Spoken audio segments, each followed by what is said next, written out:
يا خير من نزل النفوس أراحل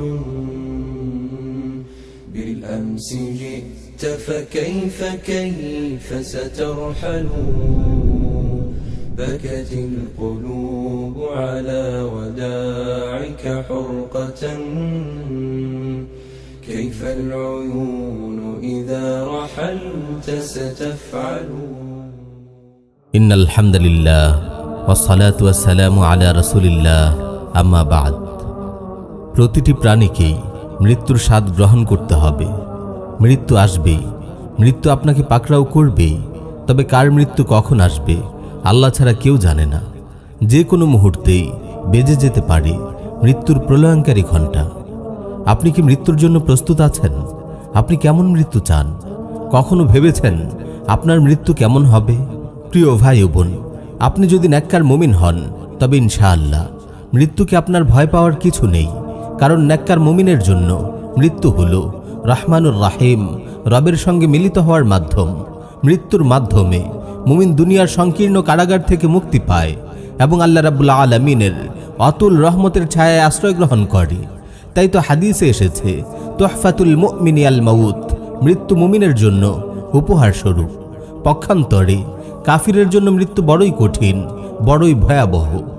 আজ আমরা হাদিসের আলোকে মুমিন ও কাফিরের মৃত্যু নিয়ে আলোচনা করব ইনশাআল্লাহ।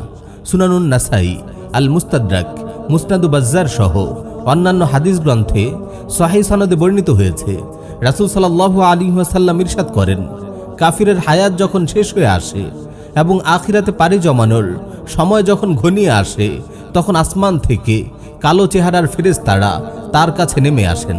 তাদের হাতে পশমের কাপড়ের টুকরো থাকে, সেখানে জ্বলন্ত অঙ্গার রাখা থাকে। তারা তার চারপাশে ঘিরে বসেন। যতদূর চোখ যায় কেবল ফেরেশতার ফেরেশতা। তারপর মালাকুল মাউত এসে তার মাথার কাছে বসে পড়েন। তিনি হাঁক দেন, হে দুষ্ট খবিস রূহ, আল্লাহর ক্রোধ ও শাস্তির দিকে চলো। তুমিও আল্লাহর প্রতি অসন্তুষ্ট আর আল্লাহও তোমার প্রতি অসন্তুষ্ট। রূহ তখন ভয়ে তার সারা দেহে ছড়িয়ে পড়ে।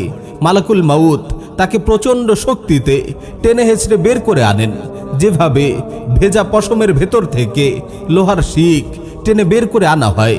মালাকুল মাউত রূহটিকে হাতে নিতে না নিতেই সেই জ্বলন্ত অঙ্গারে রেখে পশমের কাপড়ে জড়িয়ে নেন। ওই রূহ থেকে মাটিতে পড়ে থাকা পচা লাশের মতো তীব্র গন্ধ বের হতে থাকে। তারা রূহটিকে নিয়ে আসমানের দিকে রওনা হয়ে যান। যাওয়ার পথে আসমান ও জমিনের মাঝখানে যেই ফেরেশতার পাশ দিয়েই তারা অতিক্রম করেন, তিনি জিজ্ঞেস করেন, এই দুষ্ট খবিস রূহটি কার? দুনিয়াতে কাফির লোকটিকে যেসব নিকৃষ্ট নামে ডাকা হতো তার মধ্যে নিকৃষ্টতম নামটি বলে তারা জবাব দেন, রূহটি অমুকের ছেলে অমুকের। এইভাবে তারা প্রথম আসমানে পৌঁছে যান এবং আসমানের দরজা খোলার আবেদন করেন, কিন্তু এই খাবিস রূহের জন্য আসমানের দরজা খোলা হয় না।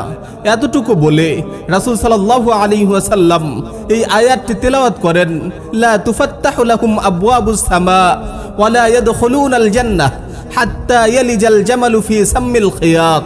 তাদের জন্য আসমানের দরজা খোলা হবে না এবং তারা জান্নাতে প্রবেশ করবে না যতক্ষণ না সুয়ের ছিদ্রে উট প্রবেশ করে। তখন আল্লাহ তাআলা নির্দেশ দেন, তারা আমল নামা জমিনের সর্বনিম্ন স্তরে সিজ্জিনে লিখে রাখো। তারপর তার রূহটিকে আসমান থেকে ছুঁড়ে ফেলা হয়। এই পর্যন্ত বলে রাসূল সাল্লাল্লাহু আলাইহি ওয়াসাল্লাম এই আয়াতটি তিলাওয়াত করেন, ওয়ামান ইউশরিক বিল্লাহ ফাকান্নামা খাররা মিনাস সামা ফাতাখতাফুহু আত-তায়রু আও তাহওয়ি বিহি আর-রিহু ফি মাকানিন সাহিক।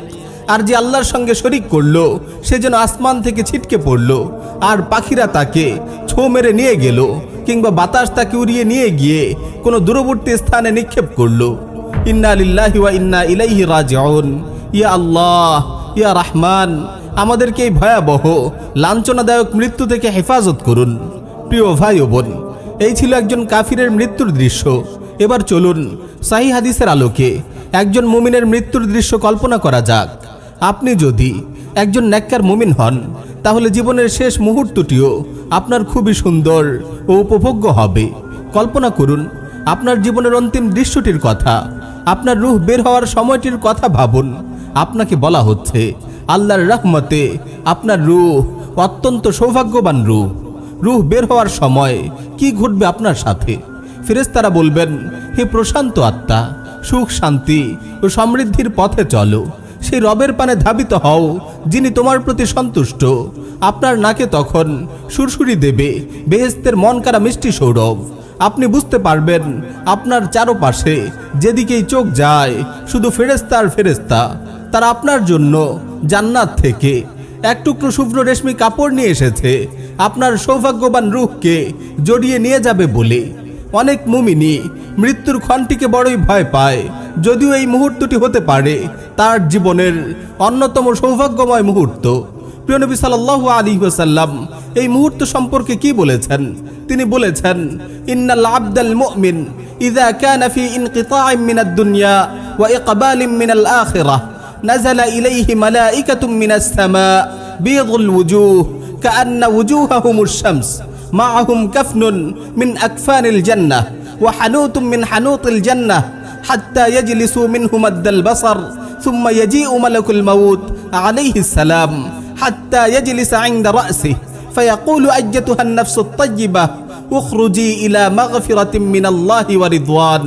মুমিন বান্দা যখন দুনিয়া ছেড়ে আখিরাতের পথে পা বাড়ায়, তার কাছে আসমান থেকে আলো ঝলমলে সূর্যের ন্যায় শুভ্র চেহারার ফেরেশতারা অবতীর্ণ হন। তাদের সাথে থাকে জান্নাতের কাফন, জান্নাতের সুগন্ধি। তারা মুমিন বান্দাটির চারপাশে এসে বসে পড়েন। এত বেশি ফেরেশতা আসেন যে যতদূর চোখ যায় ফেরেশতা ছাড়া আর কিছুই দেখা যায় না। তারপর আসেন মালাকুল মাউত আলাইহিস সালাম। তিনি এসে তার মাথার পাশে বসে পড়েন। তারপর বলেন, হে পবিত্র আত্মা, চলো আল্লাহর ক্ষমা ও সন্তুষ্টির দিকে চলো। চলুন আমার সঙ্গে কল্পনা করুন জীবনের সেই অন্তিম মুহূর্তের কথা। মনে করুন আপনি জীবনের শেষ ক্ষণটিতে উপনীত হয়েছেন, কালিমায়ে শাহাদাত পড়ার কথা ভাবছেন। আপনার হৃদয় জুড়ে মহান রবের সঙ্গে মিলিত হওয়ার অদম্য বাসনা, মনে এক অজানা আনন্দ। সহসা আপনি আবিষ্কার করলেন আপনার চারপাশে ফেরেশতায় ফেরেশতায় সাদা হয়ে গেছে। আল্লাহ রাব্বুল আলামিনই তাদের পাঠিয়েছেন যাতে আপনি প্রশান্ত চিত্তে দুনিয়া থেকে বিদায় নিতে পারেন। আপনাকে ঘিরে ফেরেশতাদের এই মহাসমাবেশ মূলত আপনার জন্য বহুল প্রতীক্ষিত জান্নাতের সুসংবাদ। তারপর মনোমুগ্ধকর এক আকৃতি নিয়ে আবির্ভূত হলেন মালাকুল মাউত। তার কোমল ছোঁয়ায় কিভাবে যে আপনার রূহ দেহপিঞ্জর থেকে বেরিয়ে গেছে আপনি নিজেও টের পাননি। কোনো কষ্ট নেই, ব্যথাও নেই। সত্যি বলতে কি, এই মুহূর্তটি মানুষের জীবনের সৌভাগ্যময় মুহূর্তগুলোর একটি। আমরা সবাই একদিন আল্লাহ রাব্বুল আলামিনের দরবারে হাজির হব। আমরা আল্লাহর ব্যাপারে সুধারণা পোষণ করি। দৃঢ়চিত্তে বিশ্বাস রাখুন যে আল্লাহ রাব্বুল আলামিন দুনিয়াতে যেমন আপনাকে সম্মানিত করেছেন তেমন আখিরাতেও সম্মানিত করবেন। জীবনের অন্তিম মুহূর্তগুলোতে আল্লাহ রাব্বুল আলামিন আপন দয়া অনুগ্রহে আপনার জন্য ফেরেশতা পাঠিয়ে দিবেন। রাসূল সাল্লাল্লাহু আলাইহি ওয়াসাল্লাম ইরশাদ করেন, মুমিনের মৃত্যু যখন হাজির হয় ফেরেশতারা এক টুকরো সাদা রেশমি কাপড় নিয়ে তার কাছে আসেন। তারপর বলেন, হে রূহ, তুমি খুশি হয়ে বের হয়ে এসো, আর আল্লাহ তোমার উপর খুশি আছেন। আল্লাহ তোমার উপর রাগান্বিত নন। আল্লাহর রহমত ও নিয়ামতের দিকে চলো। তখন রূহ মেশকের মন কাড়া সুগন্ধির মতো বের হয়ে আসে। তারপর রূহটি ফেরেশতাদের মাঝে হাত বদল হতে থাকে। তারা একের পর এক হাতে নিয়ে এর ঘ্রাণ নেন। এরূপ করতে করতে তারা আসমানের দরজার কাছে এসে পড়েন। তখন আসমানের ফেরেশতারা বলেন, তোমরা পৃথিবী থেকে কত মন কাড়া সুবাস নিয়ে ফিরেছ। ফেরেশতারা পরস্পরকে জিজ্ঞেস করেন, এই সৌরভময় রূহটি কার? ফেরেশতারা জবাব দেন, এটি অমুকের পুত্র অমুকের রূহ, অথবা অমুকের কন্যা অমুকের রূহ। ফেরেশতারা আপনাকে আপনার সুন্দর সুন্দর নামগুলো দিয়ে সম্বোধন করবেন, যেগুলো আপনি দুনিয়ায় শুনতে পছন্দ করতেন।